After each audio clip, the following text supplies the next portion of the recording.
Bonjour chers frères et sœurs, je reprends les vidéos après une pause de quelques jours, peut-être 6 à 7 jours. J'ai eu besoin de repos. Alors, j'ai décidé de faire une vidéo sur un sujet qui peut sembler banal. Mais en Afrique, ce sujet n'est pas banal. C'est la danse. C'est la danse. Beaucoup de gens s'imaginent que la danse, c'est simplement pour se réjouir, pour exprimer une certaine joie, pour se faire plaisir. Mais je veux parler de la danse en Afrique traditionnelle. La danse en Afrique n'était pas seulement une affaire de réjouissance. Oui, la danse de réjouissance existait. Oui. Et concernant les danses de réjouissance, il y en a beaucoup. Chez tous les peuples d'Afrique, il y avait des danses de réjouissance. Oui, il y avait des danses de réjouissance. Mais la danse ne s'arrêtait pas qu'à la réjouissance. La danse ramenait aussi à des aspects institutionnels. Oui, institutionnels. Par exemple, chez les Dans ou chez les Wè, les femmes qui avaient subi le rituel de l'excision, mais il y avait une danse qui leur était propre. La danse des femmes initiées, donc des femmes excisées. Parce que cela renvoyait aussi à une initiation. Vous voyez? C'est cela. C'est une danse particulière. C'est seulement elles qui peuvent exécuter ce type de danse-là. Il y avait aussi des femmes, des danses qui étaient liées aux femmes. C'était les femmes qui exécutaient certaines danses. Hein? Par exemple, le fait que les femmes battent des mains. Ça aussi, on trouvait ça un peu partout en Afrique. Hein? Battre des mains, hein? Faire la musique en battant des mains. Et puis, elles exécutent des pas. Ça, c'était aussi une forme de danse qu'on trouve chez les femmes en Afrique. Quelquefois, on retrouve aussi la danse qui accompagne des morceaux de bois que les femmes battent. Voilà, 2 morceaux de bois que les femmes battent. Ça aussi, c'était très courant en Afrique et un peu partout. Un peu partout en Afrique. Voilà. Bon, le fait de taper des mains, par exemple, ça chez les Nzema, elles appellent ça abobesanu, c'est-à-dire battre des mains. Voilà, pour rythmer. Il y a une danse aussi, notamment chez les Akans, qu'on trouve, que les femmes exécutent, qu'on appelle Nolo. Voilà. Et souvent, les danses exécutées par les femmes, souvent c'était pendant les périodes de clair de lune. C'était pendant les périodes de clair de lune. Ça peut se comprendre parce que, bon, à ces époques-là, la période de clair de lune, bon, souvent les amoureux, je peux dire, se guettaient. Voilà, se guettaient. Voilà. Parce que le clair de lune, vraiment, c'était un moment important. Et puis, il y a les danses guerrières. Et ça, les danses guerrières aussi, on retrouvait ça un peu partout en Afrique. Les danses guerrières. Voilà. Presque tous les peuples d'Afrique avaient des danses guerrières. Voilà. Par exemple, le Fokue est une danse guerrière, par exemple, qu'on retrouve chez les Akans. Hein? En plus de ce nom, par exemple, chez certains groupes Hatché, par exemple, ils appellent ça Samé, c'est-à-dire la danse de l'homme, hein, de l'homme masculin. Vous voyez? C'est ça. Maintenant, il y a des danses qui sont des danses rituelles. Il y a des danses rituelles. Par exemple, des devins entrent en transe et puis exécutent une danse. hein, notamment chez les Baoulés, chez les Agnis, etc., ou chez les autres Zakans comme les Ashanti et autres, c'est la danse du Komien ou du Komfo, qui est une danse rituelle où, je peux dire, ce devin-là est chevauché par des esprits et quand il exécute cette danse-là, eh bien, il fait des prédictions, c'est cela, il fait des prédictions, etc. Et il délivre des messages qui viennent des esprits. Et donc, cela veut dire que la danse n'est pas seulement une affaire de résistance, mais la danse était multidimensionnelle. La danse était multidimensionnelle. Voilà, la danse était multidimensionnelle. Maintenant, il y a la danse, je peux dire, qui est, je dirais un peu, qui est liée à la politique. Vous voyez? Par exemple, il y a la danse qu'on exécute quand on joue le grand tambour. Mais quand on parle du grand tambour, en fait, par exemple, ce que les Baoul appellent klinkpli, il y a le tambour principal, et puis maintenant, en fait, c'est un orchestre de tambour.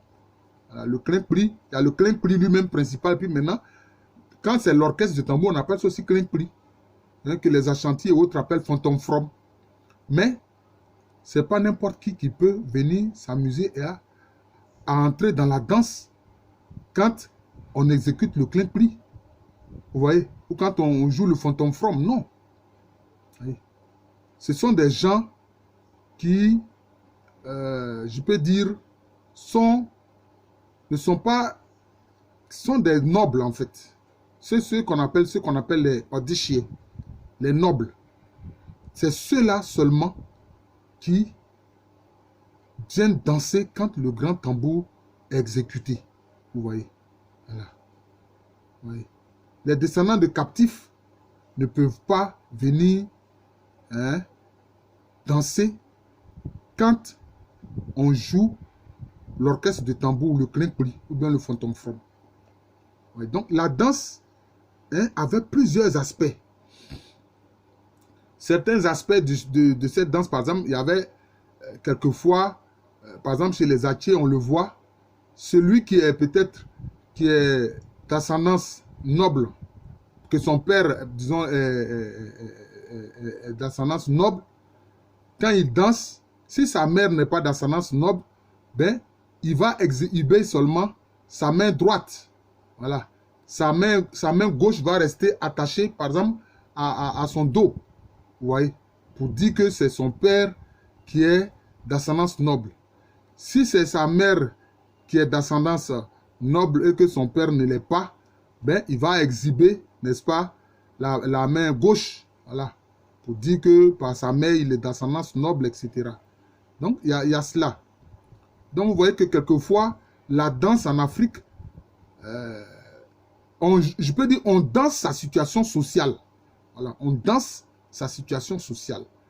C'est comme ça qu'on peut exprimer ça. On danse sa situation sociale. Ouais. Maintenant, il y a les danses qui sont liées à certains rites. Par exemple, les danses des masques. Voilà, les danses des masques. Mais là aussi, c'est lié à des initiations. Voilà. Celui qui porte le masque, il danse et il y a différents types de masques, bien sûr. Voilà. Si c'est un masque guerrier, bon, celui qui porte le masque guerrier, bon, il exécute la danse guerrière. Mais il y a des masques qui sont des masques de réjouissance. Vous voyez. Donc là, ce seront des danses de réjouissance, etc. Maintenant, il y a les masques de sagesse. Vous voyez. Le masque de sagesse a sa façon particulière de danser. Donc, c'est pour vous dire que les danses en Afrique, c'est tout un rituel, c'est toute une institution. C'est multidimensionnel. C'est multidimensionnel. Par exemple, il y a des danses, par exemple, que ceux qui sortent de la maladie, hein, qui sont guéris, notamment des gens qui étaient malades, qui sont guéris, qui exécutent des danses, hein, pour dire qu'ils sont sortis de la maladie et qu'ils sont heureux de retrouver, je peux dire, la pleine santé Et à ce niveau-là, donc, ils exécutent des danses pour dire qu'ils sont heureux d'avoir retrouvé la plénitude de la santé. Voilà. Donc, vous voyez que la danse a plusieurs aspects. Mais il y a aussi ce qu'on peut appeler la danse royale. Voilà. Il y a la danse royale. Parce que le roi, lui aussi, et la reine, elle aussi, ces deux personnages-là exécutent une danse. Et c'est pour ça qu'il y a un texte tambouriné qui est très courant chez le peuple akan, on retrouve ça chez les Brons, etc. Où on dit, l'éléphant pose le pas, la biche pose le pas. L'éléphant pose le pas, la biche pose le pas. L'éléphant, ça renvoie à la personne royale. Et la biche renvoie à la reine. Ce que les gens appellent ordinairement reine-mère, mais en Afrique, il n'y avait pas de reine-mère. Chez les Akans, il n'y avait pas de reine-mère. C'est la reine, c'est tout. Voilà. Le roi, c'est Ohine. La reine, c'est Ohima. Ou bien Obahima. Voilà, c'est comme ça. Oui. C'est cela. Et cette danse-là, donc là, je peux dire que c'est la danse royale. Voilà. Exécutée par le roi ou exécutée par la reine. Mais il y a une danse qui est très courante qu'on trouve chez les Akans, qu'on appelle Adoua. En fait, Adoua, c'est le nom de la biche royale. Voilà. C'est le nom de la biche royale. Voilà. Et quand les femmes exécutent cela, notamment, bon, elles font des poses plastiques pour montrer la beauté et la grâce du corps féminin. Voilà. Maintenant, quand c'est l'homme, bon, lui, il essaie de montrer le côté force du corps masculin. Ouais.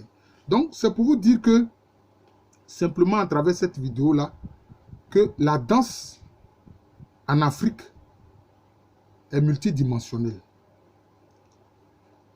Et elle a des aspects de réjouissance, des aspects sociaux, des aspects politiques, des aspects rituels, des aspects religieux, etc. Donc, la danse est vraiment multidimensionnelle. Il y a les danses spécialement réservées aux femmes, il y a les danses guerrières, etc. Voilà.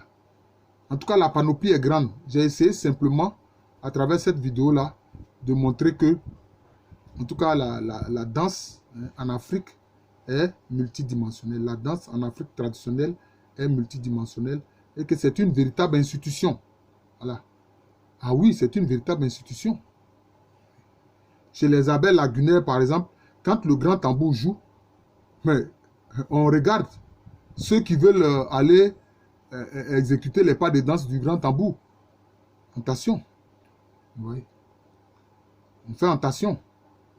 Si tu n'es pas de la noblesse, il ne faut même pas t'amuser à aller te jeter là-dedans, parce que sinon, discrètement, les gens viendront te dire, écoute, cher ami, mets-toi de côté. Voilà, donc c'est ça. Donc la danse a différents aspects.